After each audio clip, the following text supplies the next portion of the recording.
Mi esposa se burló de mi prueba de paternidad llamándola inseguridad ridícula. Pero cuando los resultados confirmaron mis sospechas, obtuve una segunda prueba secreta usando una muestra inesperada. Presenté ambas al abogado que exigía manutención, y su silencio lo dijo todo. Todavía me cuesta procesar el nivel de descaro que todo esto implicó. Es como si alguien hubiera presionado un interruptor, y de un momento a otro, mi vida entera, mi esposa, se desvanecieran como una ilusión. Me llamo Andrés, tengo 38 años. Todo comenzó de forma casi imperceptible. Mi esposa, Renata, de 35, y yo llevábamos 10 años juntos, 7 de ellos casados. Habíamos estado intentando tener un hijo, y cuando por fin quedó embarazada, yo no cabía en mí de la felicidad. Pensaba que estábamos en un buen lugar, estables, pero algo cambió durante el embarazo. Ella empezó a alejarse, se volvió reservada con su teléfono. De pronto, Lucas, un amigo en común desde la universidad, empezó a estar presente todo el tiempo, siempre dispuesto a apoyar a Renata. Pensé que eran solo nervios míos ante la inminente paternidad,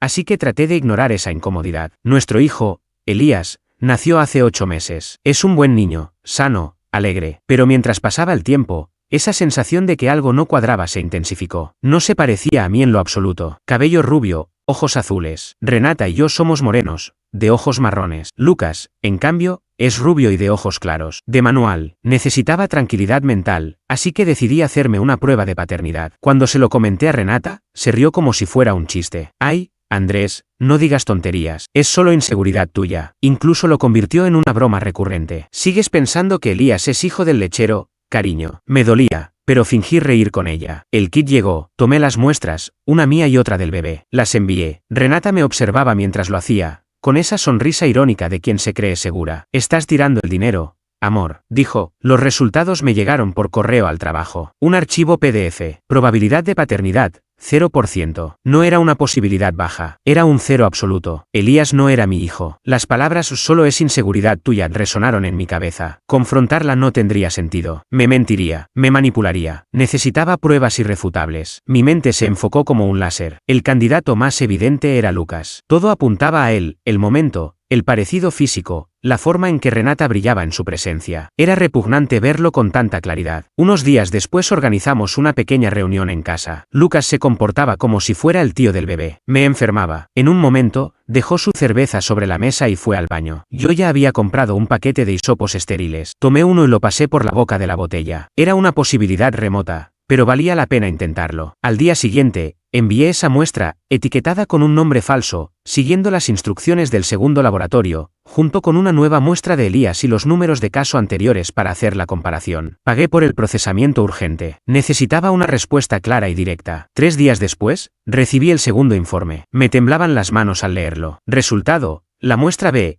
Lucas, no puede ser excluida como padre biológico de la muestra A, Elías. Probabilidad de paternidad, 99.999%. Todo encajaba. Renata no solo me había engañado, me había mentido de forma sistemática. Quiso hacerme creer que ese niño era mío y luego se burló de mis dudas. No dije nada. Guardé ambos resultados, los imprimí y contacté a una abogada de carácter firme, la doctora Morales, especialista en divorcios conflictivos. Le expliqué todo. Me dijo que la mayoría de sus clientes llegan en estado de crisis antes de obtener pruebas como las que yo tenía. Andrés, tú ya hiciste el trabajo duro, me dijo. Durante semanas, planifiqué en silencio. Me mudé al cuarto de huéspedes. Alegué que roncaba mucho. Renata no protestó, al contrario, parecía aliviada. Pasaba más tiempo en el móvil, hablando en susurros. Lucas seguía viniendo, sin darse cuenta de nada, aunque a veces notaba cómo me observaba con incomodidad. La doctora Morales redactó los documentos. El plan era claro, entregárselos a Renata. Cuando aparecieran las exigencias por manutención,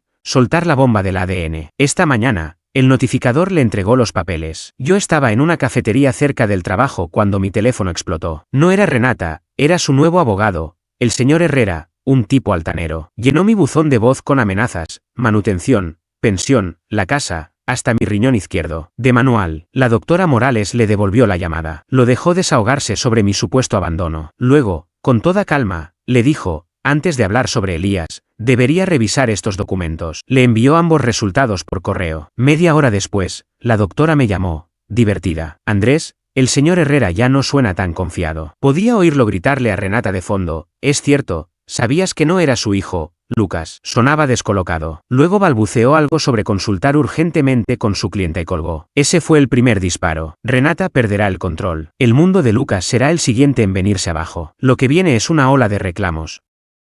Pero esta vez, estoy preparado. Al fin siento que tengo el control. Y bueno, de Edith, han sido 2 semanas caóticas. Todo se desmoronó de manera espectacular. Gracias a quienes comentaron y enviaron mensajes. Me hizo bien saber que no estaba solo en este manicomio. Renata, como era de esperarse, estalló cuando su abogado le mostró los análisis. Para su crédito, o para salvar su carrera, el señor Herrera le dijo que su argumento sobre la paternidad era insostenible. Las solicitudes por manutención desaparecieron rápido de los documentos judiciales, pero su sentido de merecimiento mutó. Ahora todo giraba en torno a su dolor, su traición. Sí, leyeron bien. De repente, yo le debía algo a ella por haber desperdiciado sus mejores años y por el daño emocional. Su nuevo argumento, yo la engañé al no mostrarle antes los resultados, haciéndola creer que tenía un futuro seguro. Increíble. Luego llegaron los monos voladores. Su hermana, Lucía, una auténtica Lucía por dentro y por fuera, me gritó por teléfono: Andrés, ¿cómo pudiste ser tan cruel? La humillaste. Yo respondí: Lucía, ella tuvo un hijo con otro hombre y me mintió durante meses. ¿Quién humilló a quién? Fue un error. Deberías perdonar. Lucas jamás lo haría a propósito. Además, esas pruebas pueden fallar. Negación total. Le dije que su abogado ya había colgado. Luego llegaron mensajes de texto abusivos, capturas de pantalla, directo a la bandeja de entrada de la doctora Morales. La madre de Renata, María, intentó su propia estrategia de manipulación. Lágrimas, súplicas, mensajes breves. Andrés,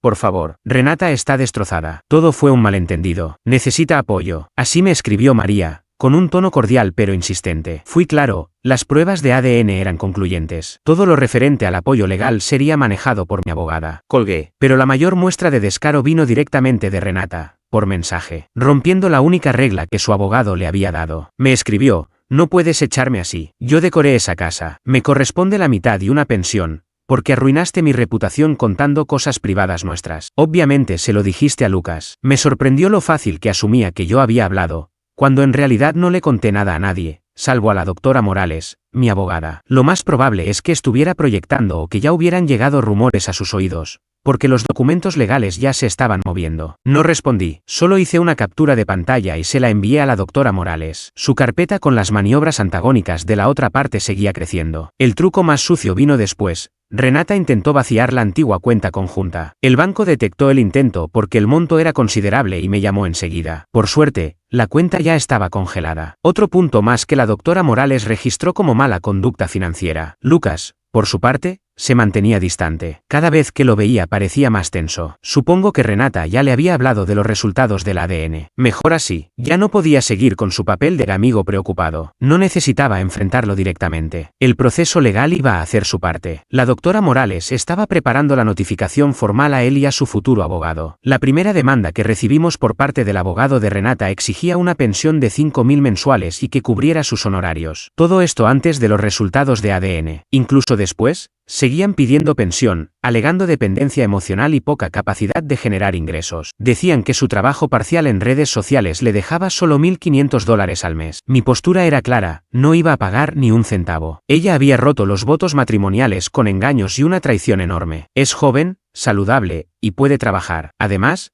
durante su infidelidad, usó parte de mis ingresos para costear sus propios gastos. La doctora Morales estaba investigando si se podía considerar como dilapidación de bienes conyugales. Llegó el momento de la mediación. No augurábamos nada bueno, y no nos equivocamos. Renata llegó 1 hora tarde, con gafas oscuras y visiblemente descompuesta. Lucas no apareció, pero su abogado, el señor Herrera, parecía haber envejecido 1 década en 1 semana. Renata, entre sollozos, declaró que Lucas se había aprovechado de su estado vulnerable. Y, como Elías fue concebido durante el matrimonio, yo debía mantenerla financieramente porque ella tenía expectativas de una vida estable. Quería la casa, parte de mis ahorros previos al matrimonio, parte de los fondos conyugales que se usaron en remodelaciones, la mitad de mi fondo de retiro, dinero para 3 matrículas universitarias y pensión permanente. Todo eso por haber sacrificado su carrera con ese trabajo de medio tiempo. La doctora Morales expuso los hechos con calma, los engaños, el intento de vaciar la cuenta, los mensajes, el fraude de paternidad. Señaló que gran parte de lo reclamado era patrimonio anterior al matrimonio. Ofreció $10 como gesto simbólico para cerrar el asunto. Renata se burló. ¿10.000? Mi dolor vale más que tu coche barato. Pero eran solo 10. La mediadora, la señora Leslie, intentó explicarle las consecuencias legales del fraude de paternidad. Renata no lo aceptó. Gritó que yo era un narcisista vengativo, que buscaba destruirla por celos de su vínculo con Lucas. Un espectáculo vergonzoso. No hubo acuerdo. Era previsible. Ahí comenzó la siguiente jugada sucia, una campaña de difamación.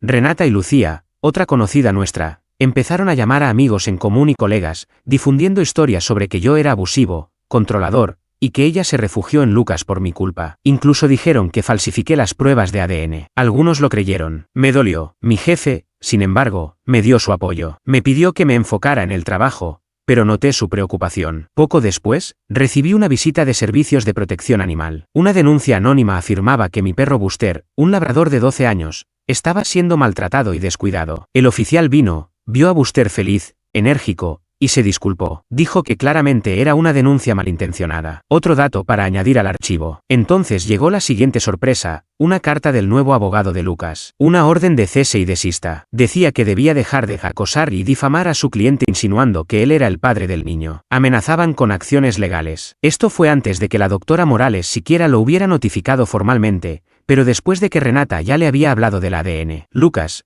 claramente en pánico, debió exagerar los hechos y presionar a su abogado para que tomara esa medida desesperada. Una movida absurda. La doctora Morales solo se rió. Perfecto, se adelantaron. Vamos a responder con los informes de ADN certificados y con un aviso formal de la acción legal que iniciará el proceso para establecer su paternidad y sus obligaciones financieras. Que nos demanden si quieren. El descubrimiento de pruebas será interesante. Y seguían apareciendo nuevas exigencias. Ahora Renata pedía parte de una pequeña herencia que recibí de mi abuela durante el matrimonio, alegando que se había mezclado con el patrimonio conyugal porque usé parte para comprar un sofá de $1.200. Era desesperación pura. Mi venganza no iba a ser un escándalo en la calle ni una discusión en voz alta. Era algo meticuloso, una demolición legal, paso a paso. Revelación financiera completa. Auditoría de activos, todo a fondo. Solicitamos registros bancarios de Renata, sus tarjetas, y estamos buscando cuentas ocultas. Si ella quería guerra, la tiene. Pero yo vine preparado. Desde el primer momento, todo giró en torno a Lucas. Gastos,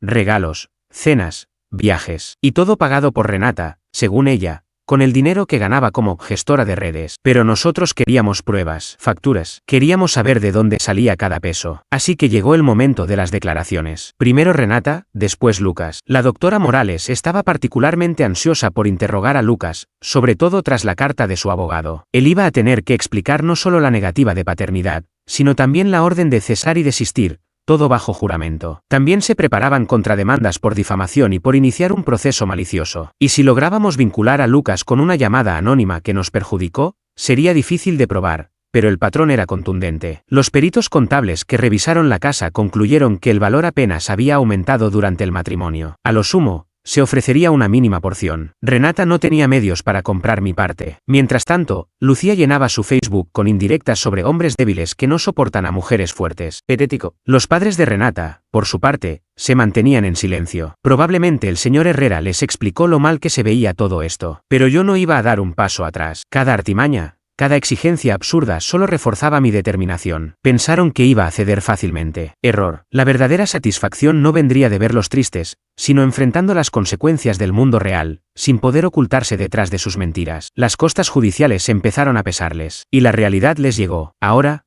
4 meses después, todo terminó. El divorcio se finalizó la semana pasada. Han pasado 4 meses desde mi última actualización. Siento como si hubiese pasado una vida entera. Lo que predomina es una sensación de alivio y silencio. Una tranquilidad profunda. Justicia, servida con lentitud pero sin fallar. Las declaraciones fueron decisivas. La de Renata fue un desastre. Se contradecía, lloraba, sobreactuaba. Se hacía la víctima. Bajo el interrogatorio de la doctora Morales sobre la relación con Lucas, la línea de tiempo, el conocimiento sobre la paternidad y los movimientos financieros, su versión se derrumbó. Cuando se le preguntó si sabía que Lucas era el padre cuando yo firmé el acta de nacimiento de Elías, terminó admitiendo en voz baja que lo había sospechado. Bingo, la declaración de Lucas fue incluso mejor. Llegó demacrado, sin rastro de su arrogancia habitual. Su abogado, ahora plenamente consciente de que la doctora Morales tenía todas las pruebas en su contra, sudaba incómodo. Al enfrentar el resultado del ADN bajo juramento, Lucas no tuvo más remedio que reconocer que era el padre. Intentó minimizar la aventura, llamándola un error momentáneo,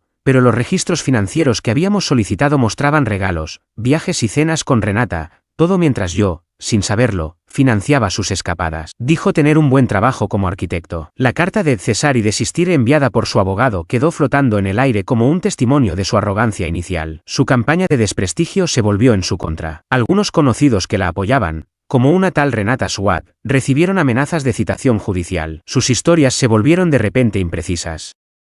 La llamada anónima al Servicio de Control Animal no pudo rastrearse, pero el juez tomó nota del patrón. Ante tantas pruebas, la demanda de Renata por manutención y bienes se desmoronó. El señor Herrera, al ver los costos legales y el caso perdido, la convenció de llegar a un acuerdo. El resultado final, Lucas fue reconocido legalmente como el padre de Elías, con su nombre en una nueva acta de nacimiento. El juez ordenó que pague manutención según las directrices, justicia, y nada de pensión para Renata. Su conducta anuló cualquier derecho. El juez lo confirmó. La casa quedó a mi nombre, ya que la contribución de Renata al aumento de su valor fue mínima. Le correspondieron $5, que ni siquiera alcanzaron para cubrir sus gastos legales. Mi herencia quedó intacta. Las cuentas de jubilación permanecieron separadas. Ella se quedó con su cuenta personal, que fue congelada. La cuenta conjunta, con $2,000, fue dividida tras restar su parte proporcional de los honorarios. Al final, se llevó unos $800. Cada uno pagó sus gastos legales. Una gran victoria. El rostro del señor Herrera parecía a punto de quebrarse. Cobrarle a Renata y Lucas será su problema. En cuanto a las pertenencias personales, Renata se llevó su ropa, algunos muebles, y todo fue recogido por una empresa de mudanza bajo supervisión. No hubo escándalo. Fue un cierre silencioso. ¿Y las consecuencias? Renata vive ahora en un pequeño apartamento de mala calidad. Su hermana Lucía se cansó de sus dramas y exigencias económicas. Renata trabaja más,